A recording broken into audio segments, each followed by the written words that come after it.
Stephen Guarino, Art of Sports, right here with the great Tom Loefler. Man, another right behind us, Hollywood Fight Nights on UFC Fight Pass. Great card, man. Callum Walsh. I'm sorry, I don't know why I keep saying Callum Smith. Callum Walsh going for his fourth fight. Yep. 3 first-round KOs, man. Let's kind of start with him. He's out of Freddie Roach. We saw Tony Ferguson here.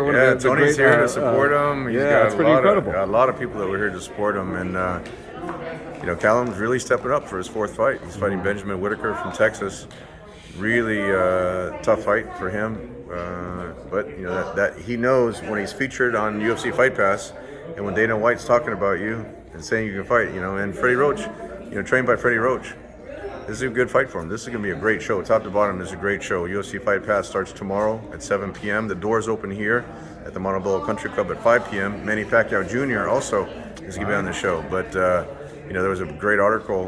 Kevin Ioli wrote a great article on Callum Walsh yesterday on Yahoo Sports, and it really kind of highlighted where he's at in his career. And we have a lot of great plans for him as long as he can keep winning in the ring. I was just talking to your matchmaker Scott, and he was telling me, kind of reminded me of when you were bringing Triple G over here, and matching him tough, kind of early, maybe earlier than people thought, and you did your job. Triple G did his job in the ring. I mean, I feel like is that the road we're going with Callum? Triple G just kept knocking everybody out. He made my job much easier outside, promoting, marketing, right. Building him up when nobody really knew who he was. He was up there training in Big Bear already, but nobody knew who he was because he had fought in Germany. He had the amateur career from Kazakhstan, naturally great amateur career.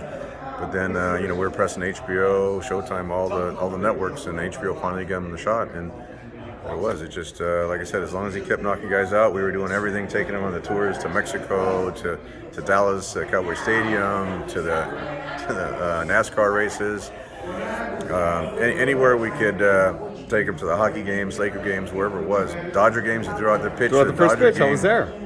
Actually threw out the pitch to the Dodger game 3 times and at Yankee Stadium 3 times. So he probably is the most first pitches of any boxer. I do know one thing about Triple G. I was kind of thinking about the other day.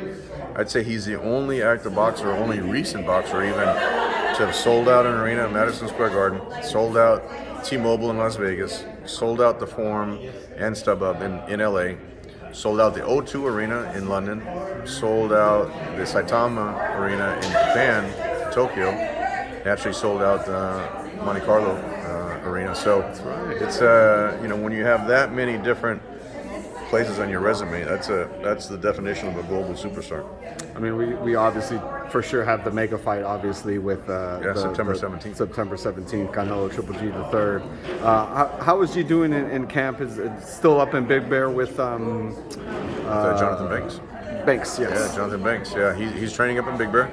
Everything's going great. All the reports I get from the training camp is that he's doing really well. He just turned 40, but out of anyone that's 40 years old, I think he is still at the highest level of the sport. We saw what he did with Murata, who was a world champion himself, flying to Tokyo to unify the titles over there, and Triple G came out with a knockout. So this fight now is at 168, September 17th, back in Las Vegas. Can't seem to fight Canelo outside of Las Vegas. Hopefully the judges are a little more fair this time when they score some of those close rounds. But it's a big fight, one of the biggest fights in the sport of boxing, probably the biggest fight here in the U.S. This year so far. So we're really looking forward to a show like that. You mentioned the judges. Obviously, the first fight, was a draw. A lot of people thought G won. The second fight, it was a little closer. I have people telling me both Canelo won, Triple G won. People saw a draw as well. Obviously, Canelo just fought Bivol, lost the fight, but it took Bivol to win the 12th round for him to get the victory. He started out with like a -2 rounds deficit. I saw the judges gave all 4 first rounds to Canelo, and I thought Bivol won at least 2, if not 3 of the first 4 rounds. But that's one of those things. I don't know. It's a Canelo phenomenon. I never thought Canelo would lose a decision in Las Vegas, and Bivol proved me wrong. So, hats off to him. Solid fighter in his own right. 15 pounds heavier than when Triple G fought Canelo. But now at 168, I think you'll see Triple G even stronger than he was at 160 pounds. And I think it's either way. I think it's going to be a great fight. With the tour that they just, not tour, but I guess the two city press tour that Canelo and Triple G did. Canelo seemed very angry. He seemed very really bothered with Triple G. Triple G didn't seem very very bothered with Canelo. It's something new, right? I haven't. I mean, maybe in the second fight Canelo was upset as well, but Canelo just kind of, I don't know, it seemed different. Did you think it was different with Canelo? It was surprising. It was surprising to me because you think with those decisions that Canelo got, and after being suspended for 2 tests, you think Triple G would be Canelo's best friend. With the first fight getting a 10-2 score when most people thought, including HBO, Triple G won 8-4, and then the second fight when most people thought it could be a draw or leaning towards Triple G, and Canelo got his title. You'd figure, Canelo would be happy to see Triple G, but somehow he's angry. Somehow he's angry at Gennady. So Gennady's like, look, this is a big fight. I'm just coming to win. If he can win that trilogy, then all of a sudden it erases everything that happened in those first 2 fights. That would be huge for the sport of boxing. It's not going to be easy for sure, but if you look at those first 2 fights, very competitive fights. Both guys fought at a very high IQ, regardless of who people thought won. Naturally, I thought Triple G won both those fights, but it's one of those things that it was very competitive. And the great thing about Canelo and Triple G is they both bring their own global fan bases. They both sell a lot of tickets, both get a lot of ratings. This one will be on pay-per-view, so a lot of pay-per-view sales. So we're still looking for the trilogy to be one of the most exciting trilogies out there, especially because originally it was going to be like Triple G's 40, Canelo's towards the peak of his career, but then Canelo loses to Bivol, Triple G beats Murata, and now people are thinking, okay, this is a much closer fight than what we thought before those 2 fights. So we're excited for that fight. Definitely, man. Just quick, is there a rematch clause? Well, I guess it'd be a 4th fight, but is there a rematch clause if G were to win this fight? 4th fight clause? Right. Yeah, I'll leave that to those guys to discuss.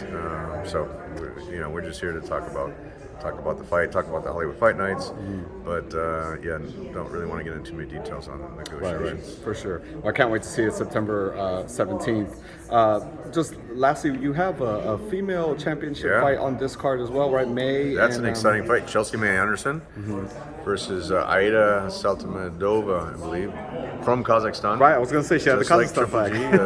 Aida's from Kazakhstan. It's for the WBC International Lightweight Championship, and we're excited for that. This is having a title fight, even if it's a regional title fight on a series like this, is great. Dana White is 100% behind Hollywood Fight Nights on UFC Fight Pass. The doors open. I think I mentioned doors open at 5 o'clock. UFC Fight Pass starts at 7 p.m. Pacific time. 3 a.m. in Ireland in the UK. So all the Irish fans looking forward to see Callum Mulch. They're going to be either staying up late or getting up early, one of the two. Right. And it's all the fights. Omar Trinidad is in a great fight against Javier Padilla, both undefeated guys. That's the co-feature. Manny Pacquiao Jr. is on the show. That's it. He's fighting at 6:15. So anyone who wants to see someone walking in one of the legendary boxers of the sport in his footsteps, it'd be great to come out and see Manny Pacquiao Jr. Definitely. Thank you so much, Tom, for your time, brother. Tell the fans where they can follow you. This is Tom Loefler 1 on all the social media, and looking forward for everyone tuning in tomorrow night. Definitely. Hollywood Fight Night, UFC Fight Pass tomorrow night. Thank you so much, Tom. Appreciate it.